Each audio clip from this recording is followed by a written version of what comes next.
Buod ng korido at buhay na pinagdaanan ng tatlong prinsipeng magkakapatid na anak ng Haring Fernando at ng Reyna Valeriana sa Kahariang Berbanya.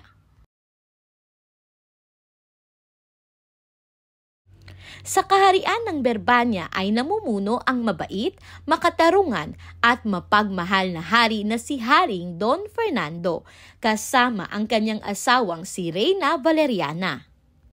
Mayroon silang tatlong anak na pawang lalaki.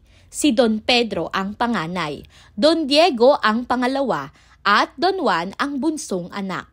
Lumaki ang magkakapatid na may mabuting asal, pagmamahal sa kapwa, at sinanay sa paggamit ng espada upang balang araw ay maging mabuting pinuno ng kaharian. Isang gabi na naginip si Haring Don Fernando na ang kanyang bunsong anak na si Don Juan ay pinatay ng dalawang hindi niya kilalang tao. Dahil sa labis na pagkabahala, siya ay nagkasakit ng malubha. Sa kabila ng pagsisikap ng mga manggagamot, hindi siya gumaling. Sa huli, napag-alaman na ang tanging lunas lamang sa kanyang karamdaman ay ang awit ng mahiwagang ibong Adarna. Dahil dito, nagboluntaryong maglakbay si Don Pedro upang hanapin ang ibon. Ilang buwan siyang naglakbay hanggang makarating sa bundok Tabor at puno ng Piedras Platas, ang tirahan ng ibon. Sa gabi, nang umawit ang ibong Adarna, siya ay nakatulog at naging bato. Dahil hindi ito nakabalik, sinundan naman siya ni Don Diego, ngunit siya man ay nakatulog at naging bato rin. Ang ibong Adarna ay nakatira sa puno ng Piedras Platas, isang uri ng punong kahoy na kumikislap ang mga dahon at tunay namang maganda. Paggabi na, dito nananahan ang ibon. Sa bawat awit ay nagpapalit ito ng balahibo. Pagkatapos umawit, tiyak ito ay nagbabawas. Kapag napatakan ka ng kanyang dumi, magiging bato ka. Para mahuli mo ang ibon, dapat ay magbaon ka ng dayap, labaha at gintong panali. Dahil sa magandang umawit ang ibon, nakatulog si Don Pedro at Don Diego at napatakan nga ng dumi. Sinubok ni Don Juan na magpaalam sa ama makalipas ang 3 taon.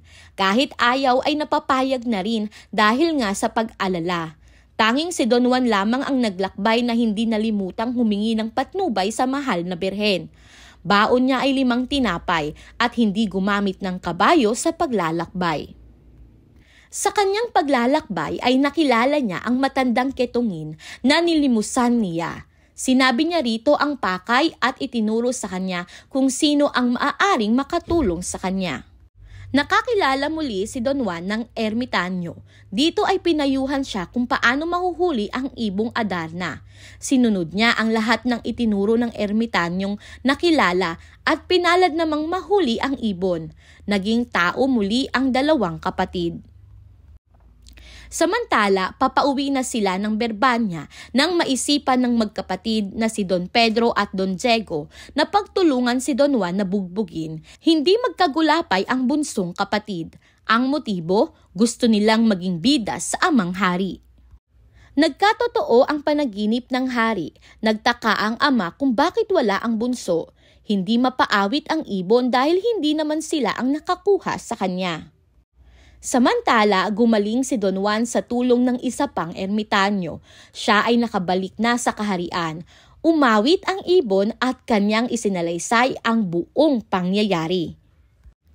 Pinatatapon ng hari ang magkapatid pero nagmakaawa si Don Juan na patawarin ang mga ito. Pinagbigyan sila ng hari dahil sa hiling ni Don Juan. Sobrang napamahal kay Haring Fernando ang ibong Adarna. Nais niyang masiguro na hindi makakawala ang ibon kung kaya't inutusan niya ang 3 anak na magbantay ng ibon. Naghalinhinan sila sa pagbabantay, subalit totoong mga taksil ang magkapatid sapagkat nagkaisa sila na pawalan ang ibon upang si Don Juan ay mapahamak dahil si Don Juan ang kasalukuyang nagbabantay. Dahil dito, lumayo si Don Juan hanggang makarating sa Armenia. Maganda ang lugar, tahimik at payapa ang Armenia. Nasundan siya ng mga kapatid at hinimok na doon na manirahan. Humanap sila ng paglilibangan kaya sa tuktok ng bundok nakarating. Sa kanilang paglalakad, may nakita silang balon pero walang tubig. Bumaba sila sa balon pero nauna ang panganay. Ngunit hindi pa nakakalahati ay umakyat ng takot at nanghihina. Sinundan ni Don Diego at gayon din ang nangyari. Marahil dahil masama ang hangarin, kaya sila ay hindi nagtagumpay. Tanging si Don Juan lamang ang nakarating. Sa ilalim ng balon, nakilala niya rito si Doña Juana at umibig agad sa prinsesa. Sila ay nagkaibigan. Binalak umahon sa balon, subalit kailangan ay talunin ang higante na nag-alaga sa prinsesa. Sapagkat madasalin ang binata, tinalo niya ang higante. Si Doña Juana ay may kapatid at siya ay si Doña Leonora. Nang makita ito ng binata ay napaibig muli. Nagkaibigan, subalit dapat ay talunin muna ang serpienteng may 7 ulo. Nagapi na naman ang kalaban sa tulong ng pagtawag sa dakilang lumikha at sa tulong na rin ni Doña Leonora sapagkat binuhusan niya ng embalsamo ang bawat ulong mapuputol. Nakaahon na sila sa balon. Sa unang tingin ni Don Pedro kay Leonora, nabihag agad siya. Nalimutan ni Leonora ang singsing sa ilalim ng balon. Agad naman na bumalik si Don Juan sa ilalim ng balon upang kuhain ito. Nainggit na naman ang nakatatanda, kaya't nang lumusong sa balon ang bunso, pinutol nito ang lubid. Nasaksihan ito ni Doña Leonora, kaya siya ay galit na galit. Bumalik sila sa Berbanya, pero pawang kasinungalingan ang isinalaysay sa ama. Hiniling ng magkapatid na mapakasal sa magkapatid na prinsesa, pero nagkunwari si Doña Leonora na siya ay pakakasal makalipas ang 7 taon dahil siya ay may panata na makapag-isa matapos mamatay ang kanilang magulang.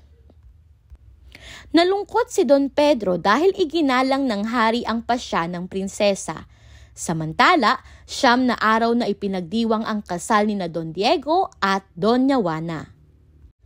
Hirap at dusa naman ang tiniis ni Don Juan, ngunit sa kabila nito ay nagkaroon ng magandang bunga. Sa tulong ng agila at ng mga ermitanyo ay natagpuan niya ang kaharian ng Reino de los Cristales.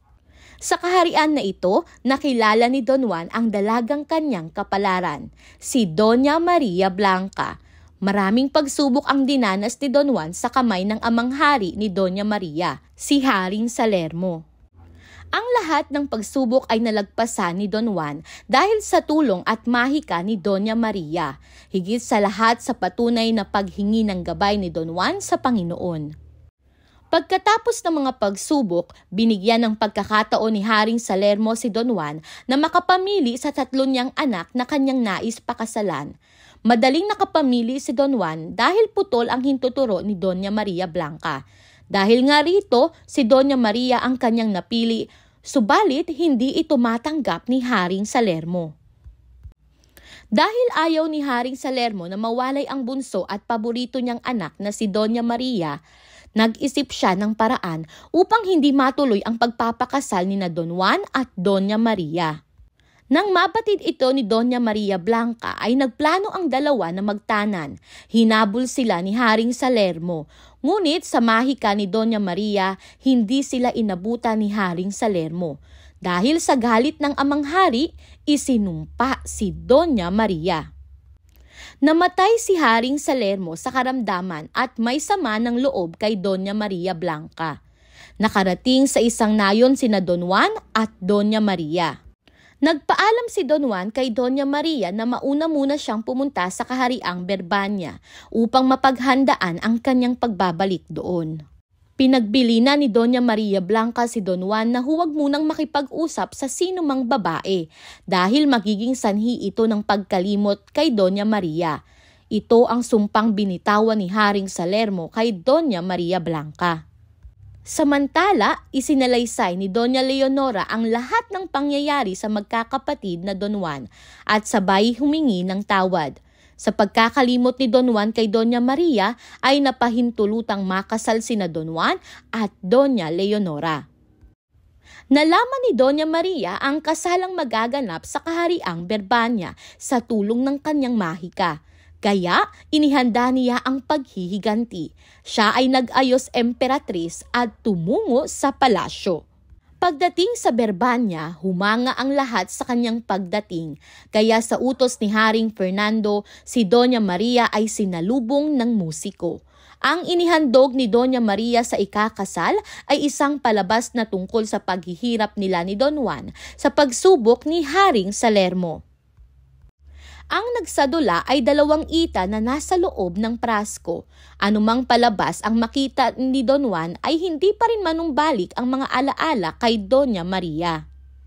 Nagalit si Doña Maria at sinabing babasagin ang prasko upang gunawin ang reyno. Ang lahat ay natakot sa narinig. Nagkamalay bigla si Don Juan. Niyakap niya si Doña Maria at inamin ang kanyang pakakasalan ay si Doña Maria Blanca. Hindi matanggap ni Doña Leonora ang sinabi ni Don Juan.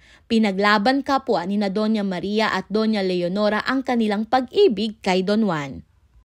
Sa huli, pinili ni Don Juan na makasal kay Doña Maria Blanca at si Doña Leonora naman ay tinanggap na ang pag-ibig na inialay ni Don Pedro sa kanya. Nagkaroon ng kapayapaan at katiwasayan ang bawat isa. Ang kahariang Berbanya ay ipinamahala kay Don Pedro at Doña Leonora. Ikinasal din sina Don Juan at Doña Maria at bumalik sila sa Reino de los Cristales. Sa umpisa ay pinamunuan ni Doña Maria ang kaharian, ngunit di kalaunan ay hinirang niya si Don Juan upang pamunuan ang kanilang kaharian. Naging mahusay ang kanilang pamamalakad, naging maunlad ang kaharian at mapayapang namumuhay ang mga taong kanilang nasasakupan.